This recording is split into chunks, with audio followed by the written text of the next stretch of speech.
ಗಮನಕ್ಕೆ ತರಬೇಕಿತ್ತು ಎಲ್ಲಾರ ಲ್ಯಾಂಡ್ ಅಲ್ವಾ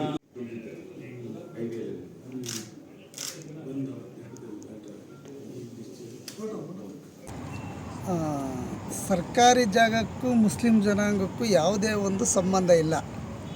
ಕೋಮು ಗಲಭೆ ಹಚ್ಚಬೇಕಾದ್ರೆ, ಬಣ್ಣ ಬಳಿಬೇಕಾದ್ರೆ, ಹಿಂದೂ ಮುಸ್ಲಿಮನ್ನ ಪ್ರಚೋದನೆ ಮಾಡಬೇಕಾದ್ರೆ ತುಮಕೂರು ನಗರದ ಜನ ಎಚ್ಚೆತ್ತ ಜನ.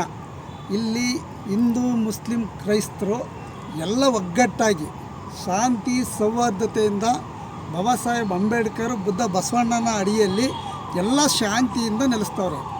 ನಿಮ್ಮ ಬೆಳೆ ಬಯಸ್ಕೊಬೇಕಂತಂದರೆ ನೀವು ಯಾವುದೇ ರೀತಿ ಜಮೀನು ರಿಯಲ್ ಎಸ್ಟೇಟ್ ಏನಾರ ಮಾಡೋದಾದರೆ ನೀವೆಲ್ಲ ಒಂದು ಕಡೆ ರಿಯಲ್ ಎಸ್ಟೇಟ್ ಮಾಡ್ಕೊಳ್ಳಿ. ರಿಯಲ್ ಎಸ್ಟೇಟ್ ದಂಧೆಯಲ್ಲಿ ಏನಾರ ಈ ಜನರನ್ನ ಏನಾರ ಪ್ರಚೋದನೆ ಮಾಡೋಕ್ಕೆ ಬಂದರೆ ನಾವು ತುಮಕೂರು ಜಿಲ್ಲೆಯಲ್ಲಿರ್ತಕ್ಕಂಥ ಎಲ್ಲ ಜಾತಿ ಜನಾಂಗದವರು ನಿಮಗೆ ನಿಜವಾಗ್ಲೂ ನಾವೇ ಬುದ್ಧಿ ಕಲಿಸಕ್ಕಂಥ ಕೆಲಸ ಮಾಡಬೇಕಾಗ್ತದೆ. ಈಗಾಗಲೇ ನೀವು ಮಾಡಿರ್ತಕ್ಕಂಥ ಸಾಕಷ್ಟು ಕೋಮು ಬಣ್ಣ ಹಚ್ಚಿರ್ತಕ್ಕಂಥ ಗಲಭೆಗಳನ್ನ ಇದೇ ಪ್ರಗತಿಪರ ಸಂಘಟನೆಗಳು, ದಲಿತ ಸಂಘಟನೆಗಳು ತಡೆದಿದ್ದೀವಿ. ನಿಮಗೆ ಬುದ್ಧಿನೂ ಕಲಿಸಿದ್ದೀವಿ, ನಿಮ್ಮ ಮೇಲೆ ಕೇಸು ಹಾಕ್ಸಿದ್ದೀವಿ. ಮುಂದೆ ಆಗೋದು ಬೇಡ.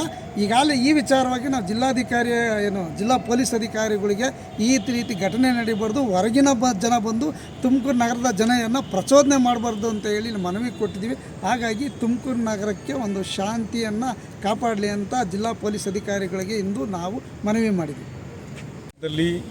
ಸೌಹಾರ್ದತೆಗೆ ಒಂದು ಹೆಸರು. ಇಲ್ಲೆಲ್ಲ ಜಾತಿ ಎಲ್ಲ ಧರ್ಮದವರು ಅನ್ಯೂನ್ಯವಾಗಿದ್ದೀವಿ, ಪ್ರೀತಿ ಸಹಬಾಳ್ವಿದೆ. ನೀವು ಯಾವುದೋ ಒಂದು ಸರ್ಕಾರಿ ಜಾಗಕ್ಕೆ ಅದಕ್ಕೂ ಮುಸಲ್ಮಾನರಿಗೂ ಸಂಬಂಧನೇ ಇಲ್ಲ. ಅದನ್ನಿಟ್ಕೊಂಡು ಎಳೆದು ಮಧ್ಯೆ ಕೋಮು ಪ್ರಚೋದನೆ ಹೇಳಿಕೆಗಳನ್ನ ಇಡಬಾರ್ದು. ಯಾರು ಇದನ್ನು ಮಾಡಿದರೆ ಅವ್ರ ವಿರುದ್ಧ ಕ್ರಮ ತಗೊಳ್ಬೇಕಂತ ನಾವು SP ಅವ್ರನ್ನ ಒತ್ತಾಯಿಸ್ಲಿಕ್ಕೆ ಇಲ್ಲಿ ತುಮಕೂರು ಜಿಲ್ಲೆಯ ಪ್ರಗತಿಪರ ಒಕ್ಕೂಟ ನಾವೆಲ್ಲ ಬಂದು ಅವ್ರಿಗೆ ಮನವಿ ಸಲ್ಲಿಸಿದ್ವಿ.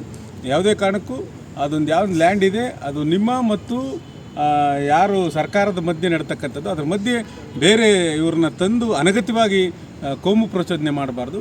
ಈ ಜಿಲ್ಲೆಯಲ್ಲಿ ಆ ಥರದ ಇಲ್ಲಿವರೆಗೂ ಯಾವುದು ಆಗದಂಗೆ ನೋಡ್ಕೊಂಡಿದ್ದೀವಿ. ನಮ್ಮದೆಲ್ಲ ಸೌಹಾರ್ದತೆ, ಎಲ್ಲ ಧರ್ಮ ಎಲ್ಲ ಜಾತಿಯವರು ಸಹಬಾಳ್ವೆಯಿಂದ ಬದುಕ್ತಾ ಇದ್ದೀವಿ. ನೀವೆಲ್ಲಿಂದೆಲ್ಲ ಬಂದು ಇಲ್ಲಿ ವಿಷಬೀಜ ಬಿತ್ತಬಾರ್ದು. ಇದು ಈ ತುಮಕೂರು ಹಾಗೆ ಉಳ್ಕೊಳ್ಬೇಕು. ಇಲ್ಲಿ ಮಾನವ ಪ್ರೀತಿನೇ ದೊಡ್ಡದು. ನೀವೆಲ್ಲ ನಿಮ್ಮ ತೆವಲಿಗೆ ನಿಮ್ಮ ತೀಟಿಗೆ ಬಂದು ಇಲ್ಲಿ ಏನು ಮಾಡಬಾರ್ದಂತ ನಾವು ಅವ್ರನ್ನೂ ಒತ್ತಾಯಿಸ್ತಾ ಇದ್ದೀವಿ.